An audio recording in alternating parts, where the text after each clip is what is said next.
Hey, I'm Pat B, and in the house I'm here with the incomparable Amy McCobb. Sup? Hey, and you're listening to the Geek Down here on WEMF Radio. Bionically. The intro makes me feel good every time. Ladies and gentlemen, welcome to another episode of the Geek Down here on WEMF. Hold it. Oh, so much better. Welcome to another episode of the Geek Down right here on WEMF. I am Pat B. As you heard, Adam Willis is out fighting the good fight against influenza and bug bites and Ebola and all types of good things afflicting people. But nonetheless, in the house we have the amazing, always well-informed, and I don't know if we say it enough, you are a valued member of the show. Thank you, friend. And I know you have a very busy schedule, and I'm very thankful anytime we can get you on for those. I came here from New York. I was in New York this morning, and now here I am bringing all you guys the lowdown. That's what I'm talking about. This morning, covered in bug bites. I'm smothered in bug bites. Mm-hmm. I was outside a lot this past week. I am a delicious buffet for mosquitoes. Yeah, seriously. Bandaged all the way. I'd like to think at the very least, and they bite into you and suck out some of the evil, it like corrodes the ones that are undeserving. Oh, yeah, no, that's true. Eventually, the one true mosquito that has feasted upon me will rise up with the quickening and the power of my evil and, probably, pokey evolve into some sort of sentient being. Nice. You've got like an insectoid Sith apprentice. Yeah, pretty much. I mean, there are always two. There are always two. Why is there always two? Because isn't one always slated to kill the other one? Yeah, you know what they talk about? Fated, Quick sidebar here. They always talk about bring balance to the Force. Balance. But there's like 800 gajillion Jedis and 2 Sith. How crappy are those Jedis that they're like, we must bring balance to the Force, so we need like 900 of us notice the to Jedis go against those lose, 2 too. Sith. Yeah, the Sith always win. In the end, I'm thinking maybe the Sith have a better calisthenics program. Bad guys always have cooler outfits. I don't know about that. I mean, come on, have you seen Mace Windu? No one rocks beige on beige. I mean, I think that's more of a Sam Beige He's very Jackson thrilling. He's got that purple lightsaber. He did have a special lightsaber. That was a black thing, though. You can't count that amidst the general Jedi style. Find me another black Jedi that... Oh, wait. Yeah, that's right. I took it there. All right, but no, we have an awesome show for you today lined up. We have news. We have reviews. We got that Suicide Squad. I know Mike is extra excited about that.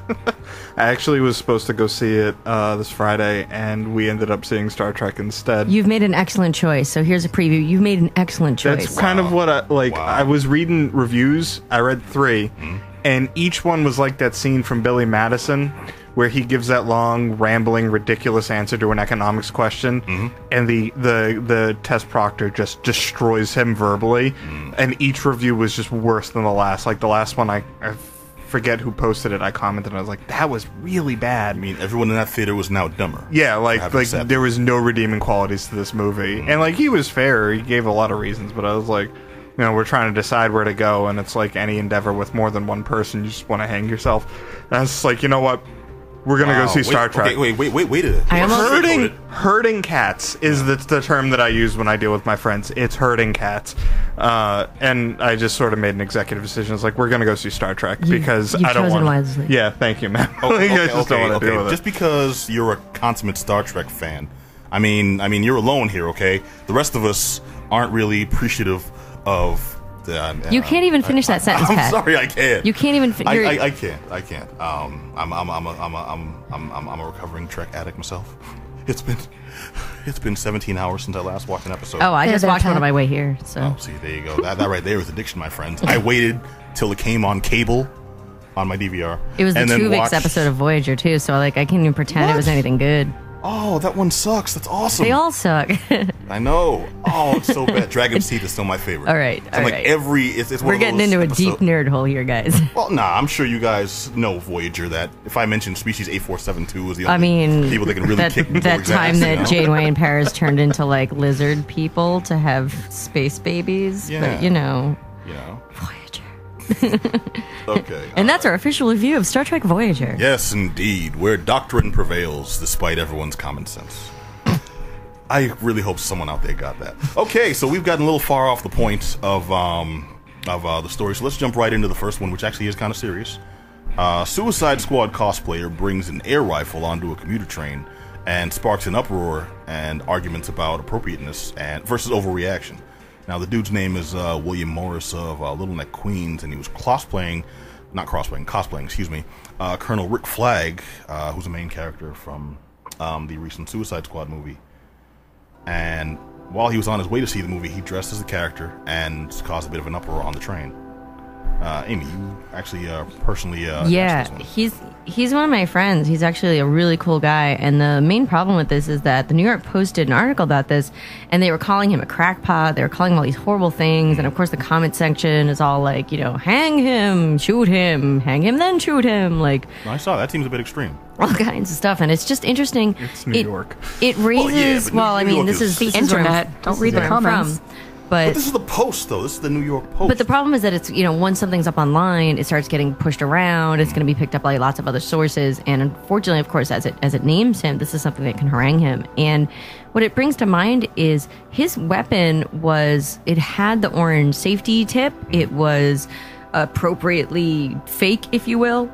And did he mess up by having it in plain sight on a public train? Absolutely. Absolutely. Should he be dragged in the media as a crackpot, a kook? No. And I think my main concern here is not even just as Billy as a friend, who is indeed, he's a really great cosplayer, cool guy, fellow Stephen Strange aficionado. But one of the things, what? Stephen Strange, he's awesome. Yeah. Sorcerer Supreme, whatever. Yeah. But what really Dr. Fate this here. brings, all right, I'll give you Dr. Fate, he's pretty cool. But what brings it to the forefront is, with cosplay growing in the cultural zeitgeist, is this something we will see more of? And is this something that cosplayers really have to keep in mind? Because I emphasize this was a non-functioning airsoft rifle with the appropriate fake weapon tip. When you have to have your weapons piece bonded or have the orange tip on them to demonstrate that it is not a real weapon. Now, part of the issue seems to be that someone had called in to the police. Several people called. Several people called in, yes. Yeah. Now, the problem with this is, like, what do you do when you're, it's most people cosplaying, it's like ridiculous. Like, you have Deadpool with 10 fake knives on him. Nobody's necessarily calling the police on a Deadpool cosplayer sitting there in full mask and his katanas. But with cosplay becoming more and more and more popular, particularly with things like New York Comic Con drawing hundreds of thousands of people, where do we draw the line of teaching people who are cosplayers how to appropriately ride public transportation, how to conceal? Like, is it any better if he went on the train with a duffel bag of gun and somebody saw him, futzing with it in the bag? Like, how are we supposed to navigate this? That's what makes it a tough situation, because I read the full story on a different site that wasn't really biased towards calling him names. Yeah, just the Post seems to be ridiculous dog. Everything else is treating it as a pretty fair article. It's pretty below them. But the story on other sites, I think it was BBC that had the most pictures of the situation, the arrest. Yeah, not he arrest, was the detainment. real taken away. I mean, he was taken off that train. He was in handcuffs. cuffs. It was rough. And they don't play in New York. Well, the Post did him disservice. They showed pictures of him in full cosplay and regalia with, like, the gun being aimed at I mean, things. It I makes love him the look death. like- He's a great dude, but he's a noodly hipster. He is a noodly. He's a spindly little hipster Yeah, with they an had this- upturned mustache, like a carnival barker. this kind of, like, lanky guy in handcuffs being let off by the cops, and then these two big-ass, burly dudes leading off this little, like, really scared-looking guy in a RoboCop t-shirt. And that was the thing that, like, several things in the story and the details, I think, worked against him, mostly in the description. And the thing that possibly saved him was being just a spindly dude who had a very obviously up-close, very obviously not lethal Yeah, weapon. I'm in no way faulting riders along a railroad for being like, so this dude definitely has a gun, and I'm going to call the police. And I am no way going to say that that was a misstep on their part. No, but I think that situational awareness. both the handling of it on the police side and the handling of it in the media side, obviously not BBC, it has been both a disservice to Billy as a human being, but also just cosplayers in general. Here we are with yet another, let's trot it out, weirdo cosplayer behaves strangely in public. And with cosplay, as I said, really growing in the cultural zeitgeist, like really becoming a beloved and integral part of not just comic conventions, but also the marketing of movies. I know Suicide Squad is banking on a lot of cosplays built off it. You can get a lot of official Harley merch from Hot Topic. I don't mean that like derisively, like truly cosplay quality items are being produced with the intent to build interest in films and media and comics. I'm a little afraid that the next Comic-Con, the next con period epidemic. What, there's going to be 600 Harleys? There always are. No, there's always Bring 600 it on. Deadpools and about 200 Harleys. I Now want there's gonna be- 600 of them all, and give me 1,000 Narutos. Man, All right, where's this the is take variety? this as a challenge, all you out there in internet radio land. Mm-hmm. I'm going to be at New York Comic Con as Agent of Asgard Loki, and if you find me and you are dressed as any combination of Naruto, Deadpool, and Harley Quinn, I will give you a prize. Wow. I will give you a prize. I can't guarantee it won't be a Vote Loki pin, because I will have about 600 of those on me, but I want to see a Naruto Harley pool. You don't think that's a little too specific? No. Wow, okay, that's... Why are you crapping on my OCs? I'm not. This is my OC. Do not steal. Calling for volunteer. But serious note.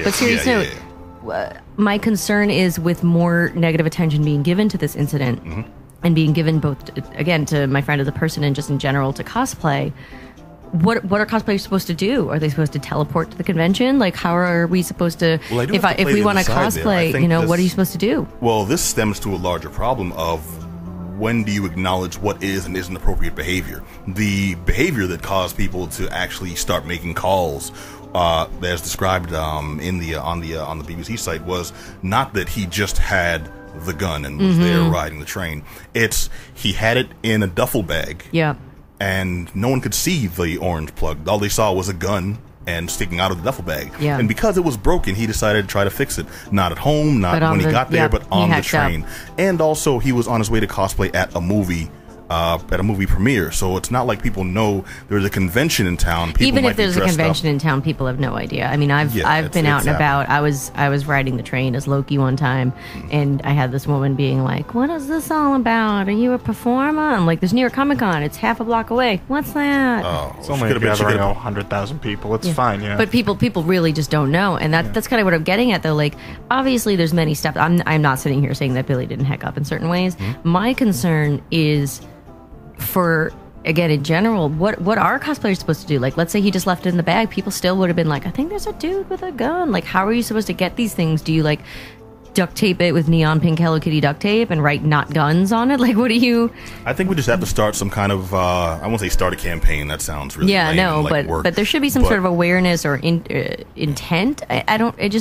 I'm afraid that we're going to have an uptick in cosplayers being tackled by the police. I mean, this is something that's happened. I'm blanking on the guy's name, and I feel horrible for this. But there was that young man that was killed. No, there was a young man that was there was an African American guy that was killed. He had a fake katana on his back, and they killed him. Maybe it was a real katana, but he had it in the sheath. It was a cosplay. He was cosplaying very obviously from Samurai Champloo, and he was shot by police. And like, he, of course, it was one of those things where they're like, he was brandishing the weapon at us, and everyone's like, no, he was just walking around cosplaying as one of the characters from Samurai Champloo. And I'm very concerned that there's going to be more and more of this uptick in targeting cosplayers in this kind of, the Boston police just asked for more riot gear. Like, it's all getting kind of crazy out there. Well, I'm right there with you, but I think we have to try to reach these people, and by these people, I mean you freaks. Now, by these people, I mean anyone who's paying attention to these types of issues, and more inclined to have the information reach them versus the general public who are basically just in the ether. Yes. If it comes across them, they're gonna react how they're going to react, and all we have to hope is that at some point they've had an experience where they come around. You can't control that old lady who was a block away from the convention, one of the biggest ones in the world. Yeah, I have no idea. Still looked at you like, what are you dressed up for? What are you dressed up for? Why you got that crazy helmet on? Yeah. So we approached them with actual panels that address issues like this, and I know people don't really frequent the more serious panels as often. You'd be surprised, actually. You'd be surprised. Well, couldn't you do it in reverse though? Like have panels for the general public? Because they're not going to go to that. Well, what I mean though is like I've been seeing more and more with this is going to be a little off topic, so I'm going to try and get it back, but like as the sort of embattled police departments in this country, and the thing that happened in Dallas, and I listen to the news every day, they're having a lot of like meet the police events, and a lot more stuff at town halls and community meetings. And couldn't you, as a city, like we have a couple of cons that come to Boston, I know New York's a huge problem. It's just logistically a nightmare to do anything in that city, but yes, obviously if you're cosplaying in this community, you should know there's a risk if you're going to be carrying fake weapons, and we should definitely get the information out. I agree with you guys, but we should. The least I can say to address that is that's for folks who are politically inclined and aware of such things and actively participate in things like Meet the Police events. I want to know for myself. I'm interested in changing my mind. For those that aren't, the most we can actually do is make the information available in, like, not just, oh, it's there, you know, there's pamphlets on so-and-so. It's like, cool. Yeah. Matthew Lesko has a book that'll tell me how much money I can make for doing absolutely nothing. But I got to sit there and read that book from this weirdo in question marks. God, it's not going to happen. There's lots of groups online where, I mean, I don't cosplay myself, but I know lots of friends who do. And Aren't you dressed as Wednesday Addams right now? Stop it. And I have a lot of friends who, you know, are in different communities. And so, you know, I'll see things like come across Facebook or otherwise on the internet. And I think that aside from, you know, the individual or maybe like the group that's organized to like go out to an event or something, or who's putting on an event can say, okay, you know, we're in Boston, you know, we're going to be traveling to, you know, wherever, Chelsea, you know, Winthrop, whatever, we're going to be putting on this event. Let's think about, you know, what are the laws in this city, in this area?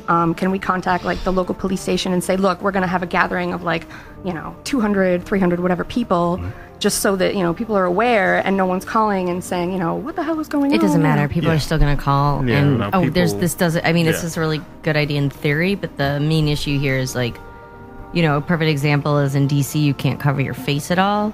If you're walking in certain areas, you cannot have your face covered in any way. And there's a lot of conventions that are actually there. For example, in, what is it called? National Harbor. I want to say the one where Katsucon is. I want to say it's called National Harbor. You can't cover your face or have any guns of any kind, even fake.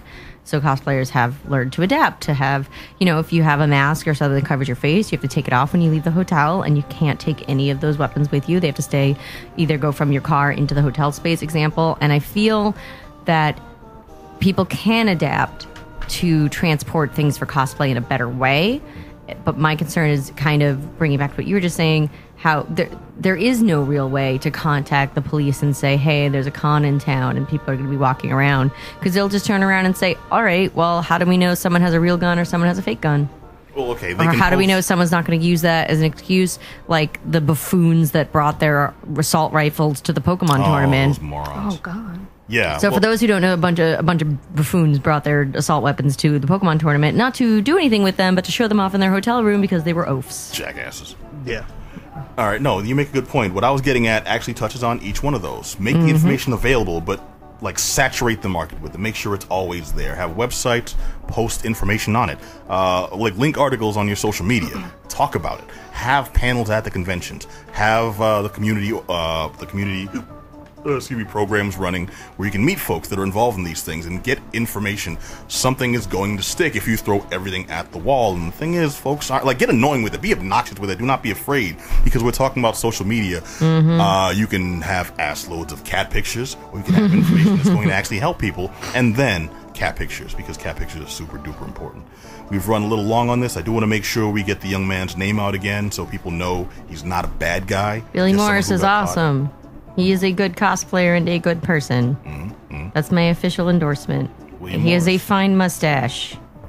Okay. He has a fine mustache and is a good fellow. Is it waxed? Yes. Ah, jeez. That is All right, definitely If you wax your mustache, that's a whole other mustache level that I'll never achieve. I didn't know that before we started advocating for it. Oh, yeah, it's a wax mustache. Ah, jeez. All right. He did not receive jail time. Nope. So they did eventually learn the information and cut him a break. He was given a summons just for possessing the weapon and disorderly conduct of finding this random guy who they didn't know was happening and apparently thinking it was a gun. And also, dude, paint your guns orange next time. No nubs. Like, just spray the sucker down. Play it extra safe. Hello Kitty duct tape. They also make mac and cheese duct tape, I just found out. Oh, yeah. Bacon, everything. Okay, now it's just... It's not bacon flavored. The snozberries do not taste like Do snozberries. not eat it. This is America, and you can't. This is America, and you can't tell me what to do. Exactly. But in we have to talk about this next news story. I do want to get the Suicide Squad, but this is a pretty important one. I mean, Suicide Squad. It can wait. Suicide Squad. It can wait. We're gonna cover Suicide Squad, okay? Despite what Amy has to say.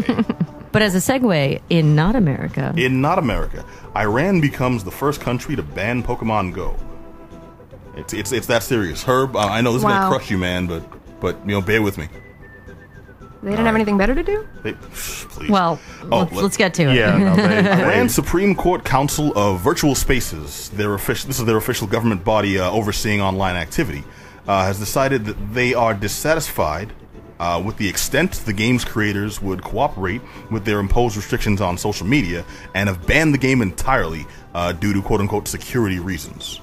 Now, they present a list of things that must be covered or not covered or hidden or kept out of the public eye, and Pokemon Go is like a complete violation of that. There's GPS, personal information just out and about all willy, and people just roaming the streets looking for various. Basically, they had like a laundry list that Pokemon Go was like, this is the nexus of our game. This is everything that we do. So they just outright banned it.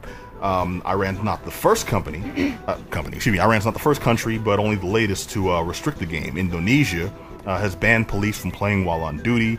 Saudi cleric has issued a fatwa. I feel like I'm still probably saying that wrong, even though I got the proper accent, y'all. I unfortunately do not know. That's okay. It's a religious ruling against a pre-existing game, a card game, now applied to the Pokemon Go app. For containing forbidden images. I mean, to be fair, they already did like a fatwa against Pokemon itself 20 years ago. Yeah, this is 10 years ago. No, but like they've done this a few times. Yeah, but this is because Pokemon is not, like, essentially this is the same one. They've dredged up. Yeah, they basically dredged back up, and they're like, "Yo, Pokemon on your phone, still not okay." And well, we know how loosey-goosey those Iranians are, so this is really big, out of character for them to be so rigid. I mean, why? I didn't mean that as any kind of offensive anti-Iran statement. It's just me being a clown on the radio. It's what I do. Please do not come to my house. I mean, yeah, but at the same time, yes or no, they are kind of a dictatorship. Like, you can't get away with that in a lot of countries. Like, could you imagine England, France, America? Well, first off, having a bureau that... I can't imagine America having a bureau that governs cyberspace. I can see England having that, because it's the wild, wild west over there now. America in the Midwest, totally, dude. It'll be run by a Baptist preacher. What was the other country you said?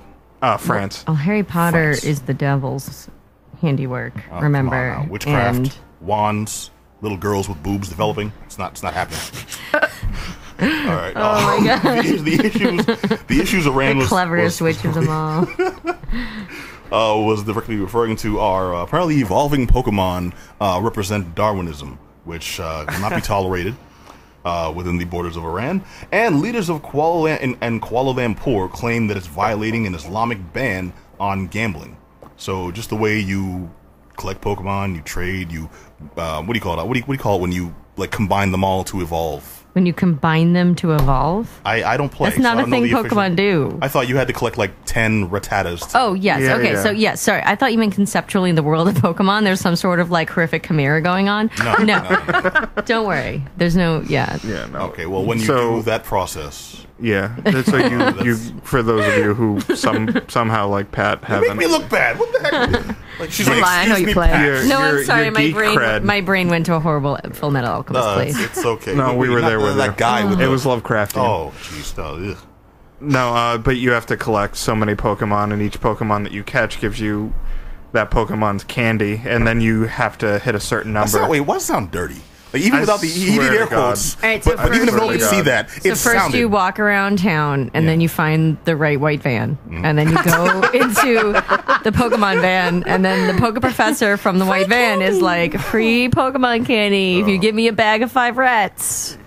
Yeah. This is pretty much what's happening in the game. It really is. No. So then the Pokemon Professor, who you've now given a bag of screaming rats to, gives you candies to make your other rat more powerful. Why won't they allow this? Shows you his lick tongue and pulls out his Ekans. What's weird about that?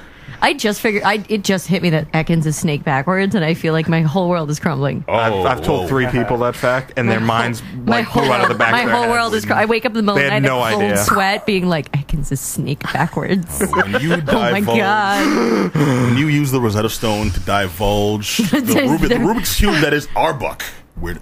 Anyway, Anyway, no, Jinx is Nicki Minaj. Here's the thing: we can sit here in America and sneer at other countries, being I'm not sneering. how silly for them for banning this thing. But I grew up in a quite religious environment, and it's difficult to put yourself in a world where that type of control is imbued in the government. I'm not going to at all.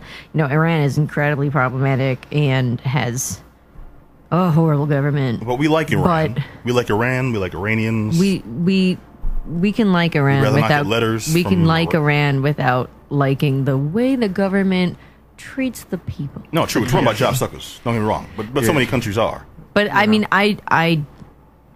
I don't need the Iron Sheik coming after me for this, so I'm no jabroni. I had so, to comes for your racing balls. yeah, I'm no jabroni. And these So racing balls are off limits. I support Mr. Sheik. Iran. He doesn't need to break my back and make me humble, but I would say that the thing that we're able to laugh at, but that is very real there, is that these things are viewed as public threats. These things are, the joke of Harry Potter, witchcraft, whatever, but like, these things are viewed as public health crisis. It's almost like our current, we're sitting here saying like, can you imagine that in America? But the Republican platform right now lists porn as a national health crisis. Yes, so it these does. are very real things. Really, what's the difference between saying, oh, porn is a national health crisis than people who already are deriding Pokemon Go as a health crisis, as all these kids are addicted to their phones. Heard Thomas Edison was a witch, and technology is spooky. Yeah, like, don't worry about that. It's another way for them to Actually, be social, for them to wait, yeah. another way for them to interact with the world outside. that is not the world that they approve of. Exactly. Yeah. Yeah. Well, no, and what was that knock that I got? I play video games. It's sort of like my Dude, deal. But you don't look like some sort of weirdo freak. Social No, I have a outcast. face for radio, but the knock against me was like, oh, well, you want to go out and do something? Now they invented a game where you got to go out and do something, meet new people, and now it's weird, right? So it really wasn't about me getting out and doing something. They just, I had a hobby that they didn't understand. Well, people are always going to fear what's different. They can't marginalize me anymore. Their old arguments are no longer valid. And I think, going back to what Amy said too, I just remember that based on what you were saying about the porn, but like didn't England just ban like certain things in their pornorography? So yeah, Point out England. real quick. Yeah. The porn is the Yeah. thing that caught his attention and brought him back to that point. Yeah. Yeah. Amy. Well, real quick because I am an expert on this. So they.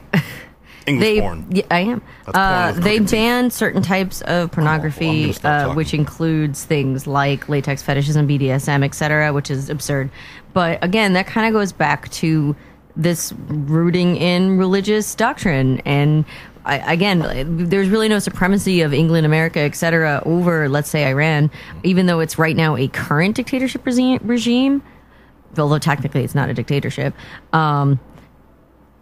It's, These countries, these more westernized countries, absolutely do still have like these same roots of why did England do that? Because I don't know, blah Christ said so. So Blah blah Christ. Blah Christ said so. I'll just had to buzzkill. No, I struggled to make the sourpuss joke when you said dictator, and you lost it. I know. I'm off my game tonight. I don't know what's going on. In conclusion, Yeah. so Pokemon is directly in league with the devil. So just so we're all on the same page, Pokemon is directly in league with the devil. Absolutely. And if that's your why kids I'm play- able to have a Zubat that I named Bauhaus. So I mean, If your kids play, they your will kids get play in the it. They van. are 100% Satanists, and they are looking I to mean- give candy to the professor in the white van. Absolutely, and then there will be only one. That one will become the Sith apprentice, and it will take over. it will rise. in the Yes, darkness. glad we're all on the same page. I have- Yeah. I had to go back to Pokemon the weird. tagging. All right, we've gone far too long on that one, and I You would know- say we're getting a little mad over here. I wouldn't. Touch of say madness. that. I would. Speaking of absolutely not. How madness, dare I'm you. saying- All right, no. We are talking about Suicide Squad, the recent release. I'm talking 2016. Hot Topic presents Suicide Squad. Okay. I mean, I have to give a quick thing on Suicide Squad. Yeah. So I want to give this a real quick personal story. that was quick, amazing. So I was in New York last week, and I was walking to meet a friend for dinner, and I blundered into the Suicide Squad premiere. I mean, how you blunder? Just, Because I was walking down from Columbus Circle up to where I was meeting my friend for dinner, and I went right past the Beacon, which is where the premiere was, and it just so happened to be as the celebrities were leaving. And Joker Man himself was walking down the thing, looks over at me, and for the viewers out there who don't know what I look like, I have green short hair right now, neon it's green very hair. Cesar Romero. And it is that. It is proper Cesar Romero color actually, that nice slime green. Yeah. And This is- so. Jokester himself points to me and goes, "Love the hair," and I'm like, "It's not for you." you. Oh, So that's my Suicide Squad moment. Jordan Catalano got the Jordan cold Catalano, Jordan Okay. Catalano. Which so Suicide Squad. Bring us the Suicide Squad. Pat. Okay, we're talking about starring the recently snubbed Jared Leto. For he's the main character. Let me tell you, he really carries that story. For a movie called Suicide Squad, all the advertising was about him and him alone. Let me tell you guys, if you go for Jared Leto, you will not be. I can't even keep this up. He's in it for less. He's in it less than 10 minutes. This job to the point. He's in it less than 10 minutes. Yeah, I read today that somebody was threatening or is suing I don't remember who puts Warner Brothers, right? Does DC? Yes. Yeah, they're threatening to sue for false advertising because of how much material they pushed. Okay, that's some job sucker neckbeard who's getting a little too uppity. Yeah, that's a little far extreme. Yes, I mean, if I'm going to sue for anything, it's to illustrate her point. I would like my money back because I watched this movie. I'd like my money back for a lot of pictures. This one, I'll say, I'll take the L and let them have it because I was going to see it anyways. Plus, the soundtrack was dope. I have to say, the soundtrack is excellent. Yeah. Let me give a real quick soundtrack because here's a note on the soundtrack. So I went to see it with one of my best friends, and we actually started keeping track at the beginning of the film of how many quick cut songs they had used. Let's put it this way: within the first 30 minutes of the film, I counted up to 27 different songs had been used before 30 minutes into the film. Now, this may sound like, oh, that's not that much. That's nearly one different song per minute of the film. That's a double album. They were using, every time a scene changed, they had another song playing very loudly that didn't necessarily set the scene. It was insane. And I feel, to very quickly throw out, if I had to give like a one-line review for this film, it's just attention deficit disorder. Hey, no, well said. This movie did not know what it wanted to be, and it immediately forgot what it was. But scene to scene, it didn't know what it wanted to be, and then it immediately forgot what it had just done. All right, now keep in mind, though, are you saying that as a person who just saw the movie, or are you saying that as a Suicide Squad fan, someone familiar with the lore? I am extremely familiar with the Suicide Squad lore. I've been a longtime fan of the characters that were used in the film, particularly Enchantress, which is a whole other thing. But both as a fan of Suicide Squad itself, extremely big fan of Harley Quinn, and of the Joker as well, and just a fan of enjoyable movies, I am disappointed, friends. All right, see now, I really wanted to like it. I actually went in there being like, man, maybe the hype could be real, maybe it's going to be good. I don't know about and that. It was you seemed like you were being kind of coerced towards that theater. Certainly went in with low expectations, and then Suicide Squad took them, peed on them, dug a big hole, buried it in the hole, and then pissed on that. All right. While Jared Leto laughed at me behind his awkward and appropriative grill. All right. Now, we pride ourselves on like legitimacy and genuineness on the show. I'm going to need you to stop sugarcoating and tell us how you really feel. I want that time of my life back. Okay. Now, I am a reader of Suicide Squad, but I haven't been reading as long as you have, apparently. I'm also not. I confess that I have not been reading a lot of the newer Suicide Squad. Okay. So I have not read the past year. Okay. All right. We're about in the same range. Oh, okay. Mostly because I'm just backed up at the comic shop, but also I didn't start reading until they had the whole DC Magic versus everyone else following OMAC. And then it was Secret Six that became the Suicide Squad. So the new Suicide Squad. We got some good Secret Six was good dope, writing on. We got some good writing on. Yeah, no, that was great stuff. Gail Simone. We got good stuff. And from there, the story took on a life of its own. And I thought it was going to be the next big thing in DC Comics. They finally had a winner after so many false starts, which would have been great, except then I learned that they were mostly doing all this to plan for a movie. And one thing I noticed, back me up on this, if you want to, if you can, this seems like their direct retaliation and almost a desperate last gasp to battle the success of Guardians of the Galaxy. Absolutely. So this movie, if I had to say anything toward this movie, watching this movie was like when you go see like a second-rate Cher drag queen who can't remember the words to the songs to Guardians of the Galaxy. So we basically were like, man, Guardians of the Galaxy did really well, and they had that really fun soundtrack. What if we try that, but we do it from like a dude in trip pants who hasn't left his mom's basement in 10 years, and we do that soundtrack instead? Okay, that's actually not too far from my interpretation. A little frightening, a little more. I would have said if Guardians of the Galaxy was this awesome movie you saw in theaters, which it was, Suicide Squad was more like the Sci-Fi Channel attempted ripoff of said movie. And I mean, to break it down more specifically for our listeners, without any specific spoilers, I mentioned earlier that I love Enchantress as a character. And Jason is Star-Lord's father. Yes, and Enchantress is a very interesting character with a lot of, I feel, nuances to her that make her a very interesting anti-hero in the DC universe. Also just an excellent villain, someone that would have been interesting to explore in the movie. This movie reduced her to a CGI villain. They were like, look, she's naked. Oh, can we make her more naked? Can we make her look like Akasha from Queen of the Damned? Let's do that. And then they found a way to take a character that was barely wearing anything but like lace and magic, which normally I would love, and they made her more naked. And look, I am very here for naked, but more naked, less sexy. But it wasn't exactly. It wasn't even like that's a good way also for the whole movie. The whole movie was kind of more naked less sexy. Everything. And I mean, I could spend 45 minutes talking about the Joker-Harley dynamic, but the movie made me 45-second uncomfortable. Suicide Squad made me, especially as a female fan of Secret Six Suicide Squad itself, and again of Harley Quinn, it took away all her agency in this film. It did. Her only modus operandi, and again, this is not a spoiler because if you watch any preview, you get this. Her only modus operandi is, I love my puddin'. Where's my puddin'? Where's my boyfriend? Is he gonna slap me around a little more? Where is he? Can we bring him back in the scene to slap?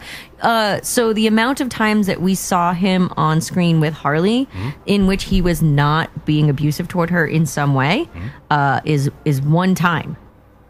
There's one instance in the entire film that the two are together that he is not being emotionally or physically abusive toward her, may it be, and again, I'm comfortable saying this because it's not really spoilers, physically harming her, asking her to physically harm herself, or essentially harming her sexually, which I'll just say and leave hanging disgustingly in the air. This is basically the main character. Yeah, but she's also someone who over the last few years has been kind of painted as a positive figure and almost like a role model. The new Harley comics that are out now are excellent. Especially with Harley, with her like Harley Squad and everything. Super fantastic. And done a complete disservice by this movie. Exactly. Which, I mean, everyone, I've been reading stuff for this like for a year, like, please don't do this. And then they did it. Basically, they looked at every single thing that fans of this character were like, please don't do this thing. And they were like, it'd be so great if we did this thing. And I mean, for those who are constant listeners, you guys kind of know how I feel about, say, Killing Joke being made into an animated film, things like that. This is...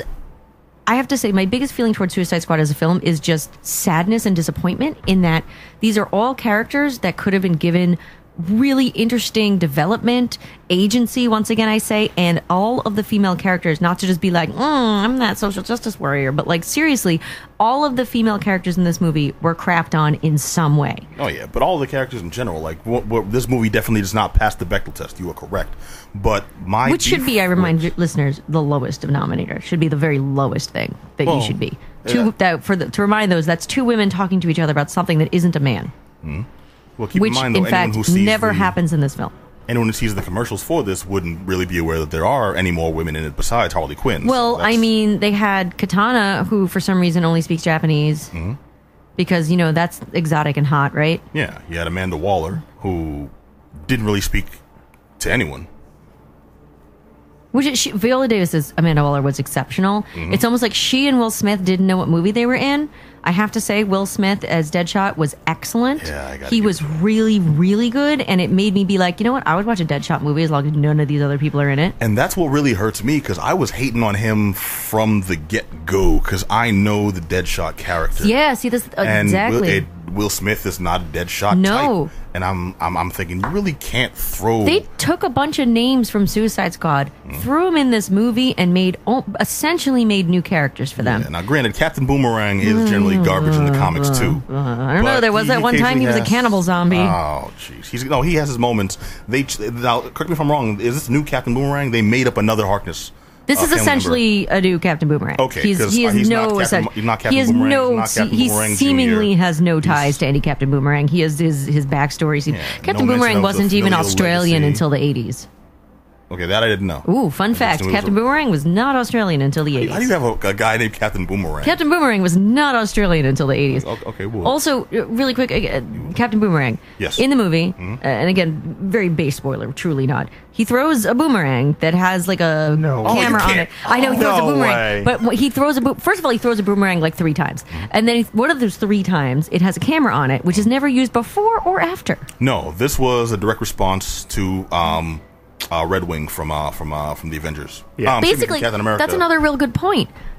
Suicide Squad basically is, you can see we're like executive watched a bunch of other Marvel superhero movies, and we're like, let's put that in the movie. Yeah. Let's put that in the movie. All I can think of is there was a comedy piece. I want to say it's Key and Peele that was about gremlins. Neeson's, yes. That was about gremlins, and it's like we need a gremlin. We need a gremlin that's a lady gremlin. Oh. We need a gremlin that turns into lightning. And it's just like put it in the movie. Put it in the movie. And I feel like that's what they did. They were like, all right, I really like Star-Lord dancing around to the music. Put it in the movie.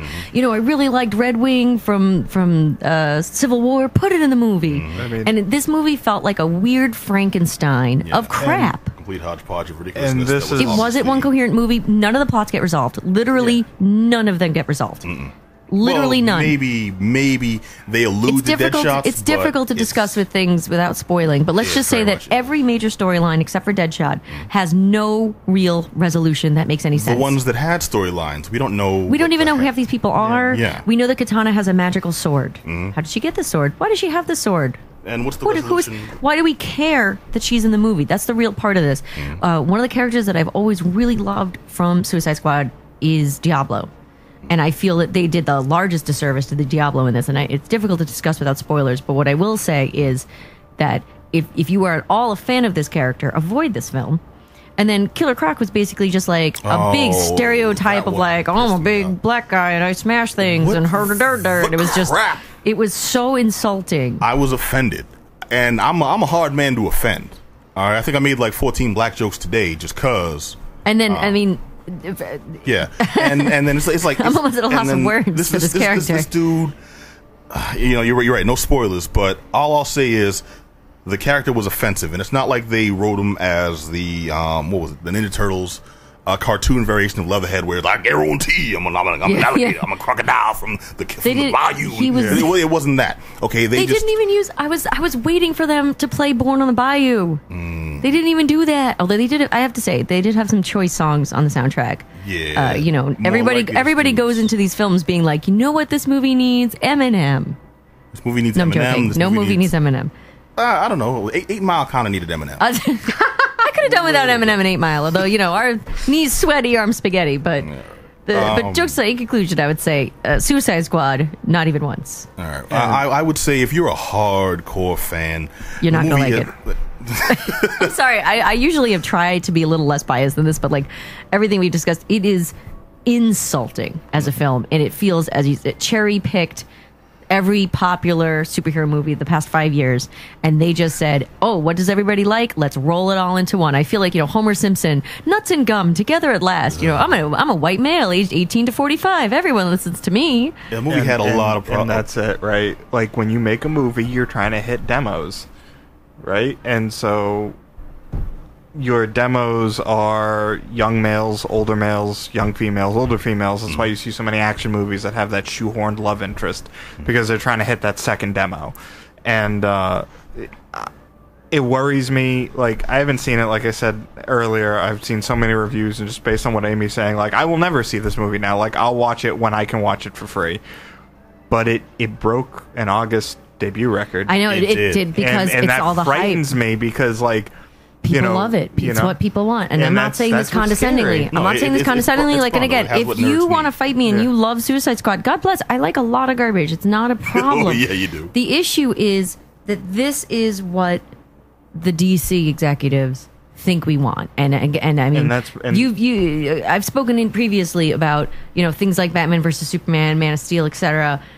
This weird, we want it to be the real edgy world, and everything's so edgy because the whole point of Suicide Squad is like, oh, the metahumans, and what if the next Superman is going to come punch the president in the dick, like that. It's just this weird, we don't want edgy. Give me a good movie. The reason that Guardians of the Galaxy was so great was that it felt interesting and fun. And I love grimdark, edgy movies. Gangs of New York is one of my favorite movies. It's a perfect example of this like hardcore, brutal film. And the main character is not a good guy. Leonardo DiCaprio in that movie is not a good dude. But he played the best villain though in that movie where they were on the boat and it sank. But the point is, like, you want to see in Gangs of New York, Bill Butcher is this horrible, horrible villain, but you want to watch what he does because he is an interesting character, and that it is one of those, like, I hate to use the cliche, but like the dark mirror to reality, because it's like this weird over-the-top movie. Well, here's the problem that looms over all this. It's not a movie that was presented to be itself. It's a movie that was presented to be a vehicle. It doesn't know what it wants to be. You want to watch merchandising. More. Not just merchandising. They want you to go see. Merchandising's and everything, though. They want you. Well, yeah. Well, it's not just the merchandising. It's like they're marketing more movies that we haven't asked for. And this is a complete non-spoiler here, because I will be honest with you. I've seen the movie twice. I've seen the movie twice because I saw it with a friend, and then another friend was like, "Hey, you want to watch it?" I'm like, "All right, I guess I'll go again." Wow, you are a good friend. I know. So here's the thing: I've seen this movie twice, and I'm an astute viewer. Then take their wallet. And this is again, keep your eyes peeled, friends, Maybe because here's the Easter egg I found in the credits. Someone's credited as being Jason Todd. Is there Jason Todd in this damn movie? Okay, Why are they doing this? Why are they doing this? Because they want to shove more of this multiverse down our craw. And you offended me as an Asian woman, right? And there. this is. But I want to really. And for those not in the know, Jason Todd is specifically the Robin that was beaten to death with a crowbar. Yes, he is. Yes, after a fan vote. After a fan vote, well, that's because everyone hated this brings character. It though right back to what this weird Joker character. And again, if we want to have a sort of fun time special on 45 minutes of every reason Amy hates Jared Leto as the Joker, but as Pat was saying, with Killer Croc being presented in this weird, awkward, offensive way. This presentation of the Joker is not only nonsensical, but this weird kind of like, I'm in a gang and I have a grill and I have face tattoos and I'm a real bad guy. You can tell because I'm growling at people awkwardly. That part got me because Common is in the movie. Common has a character, has a cameo. Who seemed like a really interesting character that I would have loved to have seen do literally anything. Yeah, and they put him in there as a vehicle for the Joker. It's like, we could see Common do some stuff. Nope, right back to the Joker. It's like, but you had someone you set up there. Why are we cutting back to this dude? And I will say a positive for Jared Leto's performance as the Joker. He at least did something different. He didn't just try to mimic any of the previous Jokers we saw before. That is true. I'm not saying it was a hit. He could have also walked on stage and done nothing but fart the whole time, and that would have been a different take on the Joker, too. He didn't do that. Could have been the rootin' tootin' Joker. But at the very least, that kept me guessing, because I'm used to the different types of Jokers that I've seen, and I'm thinking, okay, in this scene, yeah. And I'm watching the scene, and I'm like, okay, now the Joker's going to do this. Done that stuff right. He's damaged, Pat. Don't forget he's damaged. Oh, it says it on his forehead. He's damaged. I got that part. And I will say the characters were at the very least presented so that you know exactly who they are. It sure and was what a their movie. Theme song is. Yes, you know what everyone's theme song is. Yes, yeah. That's a movie. Oh, I sure saw a movie. Hey, did you know Tom Hardy was originally cast to play Rick Flag? Are you kidding me? Because okay, real talk, and I spent a good portion of the movie turning to my best friend, being like, "So did they just not get Tom Hardy for this part? Where did we find this knockoff Tom Hardy? No, he made. They couldn't even get Charlie Hunnam over here. Well, that was RoboCop. Yeah, that was Joel Edgerton. He played not Joel Edgerton. What's his name? I got the dude's name. The fact that we're sitting here saying it's what's his face. Okay, kind of tells you everything. What's his face? Wow, Joel Kinnaman. That's yeah, good old Joel Kinnaman. He was RoboCop. Yeah. Oh, I didn't hate that RoboCop. 6 foot tall white guy. Pick him out of a lineup. All right. Well, Will Smith, Viola Davis. Like you have excellent. well, they're the reason to see this movie. I want to wrap Will Smith up in a blanket and give him like a hot cocoa for being in this movie. I'll give him his due. I've talked a lot of mess about him over the past couple of years, especially with working on projects that are seemingly vehicles to get Jaden out there. He has already made this weird superhero anti-hero movie, and it was called Hancock, and it was pretty good. He didn't need to come back. Don't do that. No, that statement left a bad taste in my mouth. But Will Smith is legitimate in this movie. I definitely give him his due. Absolutely no shade on him. He was acting his ass off when everyone else was in a cartoon. Viola Davis also, even though I'm not a fan of the thinner, newer, new millennium Amanda Waller, she did probably the best that she could with the writing in this, and she was ruthless. Like, she was raw. She was, I would say, the best villain of the story, if you will. Yeah, she was gangster. Yeah. It was serious. If you're going to see it for anybody, don't see it for Margot Robbie. She, even though her look... She's a great character actress. I feel she did the best she could in this role. I feel that her delivery of the garbage lines that she was given were quite good. Awful Brooklyn accent. Which it wasn't even... I don't even know what that accent was. I mean, I'm from Long Island, and I will tell you, I went to high school with girls that sounded like her. Yeah, it got piercing after a while. It got a little rough to hear. Well, she said she's been told she's vexing. Katana is a better character than they presented. Captain Boomerang. They're all better characters than everybody. Never deserves your respect, but somehow still deserved more than he got in this movie. The Marines were there for no reason at all. There's plot holes and different scenes don't make sense. Like, all I'll say without actually spoiling it, but Amy, you'll get this, is Croc, the soldiers, the water. What happened there?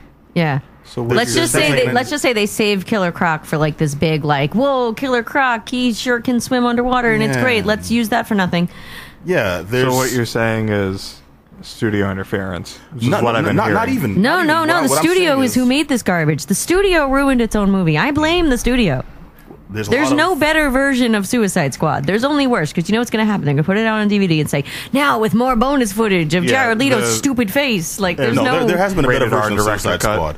It was called Assault on Arkham. It was an animated movie, and it was dope. All right, here's in conclusion. Don't see Suicide Squad. Go watch Assault on Arkham. Yeah. It's very good. You can probably get it play any of the Batman games. Or play any of the Batman games if you don't mind hearing Karen be called. If you want to see awkwardly sexy Harley Quinn doing nothing, play Arkham Asylum. You know what? If you can get your hands on the old Batman 1992 cartoon series, watch it. Just watch the episode Mad Love. There you go. Yep. Yeah, watch that series until your eyes bleed. Yeah, there you go. That's a good series. There you go. In conclusion, watch Batman animated series. Assault on Arkham is a much better. Is it on Netflix still? Assault on Arkham? I don't know. No, not Assault on Arkham. Animated series? It's on Netflix? I know what I'm doing when I get home. I thought so. I believe it is. We have about 3 minutes, and I kind of really wanted to get to this comic. Yes, because let's speak of something lovely, Pat. Yes, indeed. All right, so Amy and let's speak of a gift. Amy and I got to check out something that actually turned out to be pretty damned enjoyable. Indeed. I'm talking about Deadpool versus Gambit. If you're excited about this, it's better than you're expecting. And I have to say, like, after the whole little sorrow fest we just had, genuinely one of the most witty, well-written comics I have read in a long time. It was just genuinely enjoyable. It's still ongoing. There's only been 3 issues out so far, so I look forward to more. And great portrayal of so many characters. You get to see Spider-Man and Daredevil like hanging out in like this hipster Brooklyn like flea market thing, and all the hipsters have like handlebar mustaches, and one of them's like, I'm a vegan and I only eat food produced by bees. Yeah, it's just really great witty Hamilton references. Yeah, the Hamilton references that got great Hamilton references, like super funny. It was on point with the current references to actual real world things. Excellently great written Deadpool. It didn't seem forced though. It didn't seem like they were going out of their way to point to things. It was all organically worked into the story. There's a reference to the really bad Spider-Man musical that was made. That's a kind of blink, ooh, you'll miss it kind of thing. You got and that. I got it, for example, I got it and Pat didn't, but it doesn't diminish the enjoyment of the story. And that's what's important with references. And just real quick, jumping back to Suicide Squad, every time they made a reference to something, they kind of were doing it as a like, wink, wink, did you get it? Did you get it? Whereas this comic presents all of its multitude of references as you either get it or you just keep going. And just the writing itself, it's really refreshing for me to read a story that doesn't just use Gambit as some weird plot device.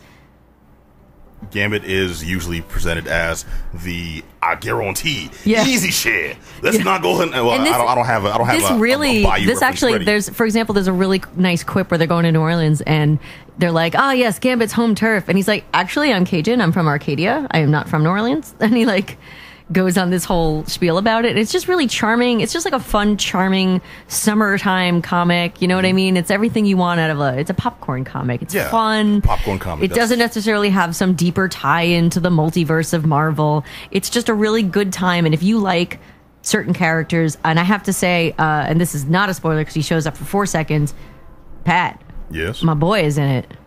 My number one. Ambush Bug. Yeah, I know. No, He's there's awesome. a Morbius in there.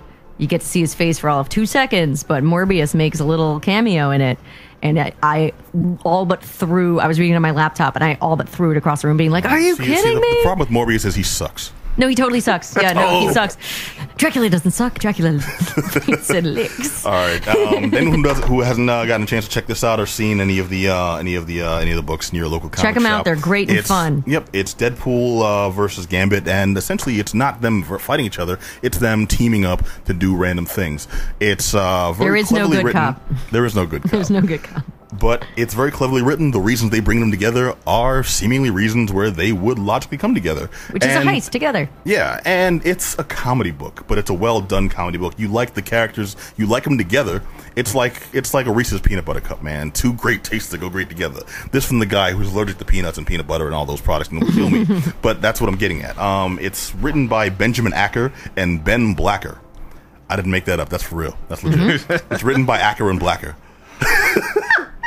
But the artwork was actually really good. It was lighter. It was more like hand drawn, but it worked really well for this type of story. And I did get a sense of I was reading an old school comic book, not overly polished or anything by Udon or any like the big companies. Clean artwork, good fast paced story. And you know what? I can't wait for more. If it wasn't for the actual dialogue in the bubbles, if you just removed all that and I just saw these visuals, I would think this is a serious like 70s fight book. Which is what I think makes it all the better. Like this is how it starts off. You see at the beginning Spider-Man and Daredevil fighting out through New York City, and it looks like one hardcore fight.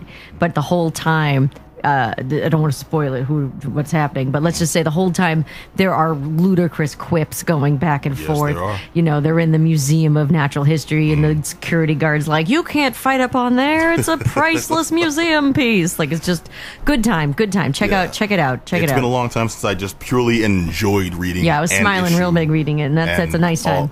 All three of these so far, I highly recommend. Batman. I recommend Deadpool I can't highly recommend Batman anything right now. Deadpool vs. Gambit. It's out right now. Check your local comic shops. Amy? That's good. Enjoy it. Awesome. Enjoy it. Also, if anybody's coming to Boston Comic Con this weekend, you can find me Saturday at the Magic Dragon Comics booth as Loki. I will have Vote Loki pins, patches, and possibly posters. We'll see. All right. And if you come as a hybrid of Harley Quinn, Deadpool... if someone can come to Boston Comic Con this weekend, it's as a Naruto. If you come to Boston Comic Con this Saturday as a Naruto, Harley Quinn, Deadpool, I will give you a prize. But if you need a little more time, you can hit me up at New York Comic Con too. All right. That is frightening. I want to thank you all for listening to another Geek Down right here on WEMF Radio. We have reached the end of our lovely hour, and now it's time to say goodbye to Herb and all his friends. No, I'm kidding. But no, you can catch us all every Monday nights at 9 p.m. right here on WEMFradio.com. And if you heard anything you on this show you want to chime in on, give us some opinions and whatnot, hit us up at geekdownradio@gmail.com, or just check us out on the site, geek-down.com. And we'll broadcast live every Monday nights right here. You can catch us. Same Geek time. Thank you. Same Geek channel. Until next week, kids. Well, first of all, I want to thank my illustrious co-host here, Amy Macabre. Oh, yeah, you're welcome. Wow, she said it with you are welcome. I told Suicide Squad twice. You are twice welcome. for this. All right, well, I just want to make sure, we appreciate everything you do for this show. Thank you so very much. All right, and my good friend Mike for sitting in. What up? I want to let you know that we don't give a damn about what you've never done for this. No, I'm kidding. No, thanks for joining us, Jeanette. Thank you, Pat. Thank you for having us. Thank you, Amy. And DJ Thank you, sir. Herbie Thanks. Herb. All right, cool. This is a long ass outro. We'll catch you all next week. Until then, be excellent to each other.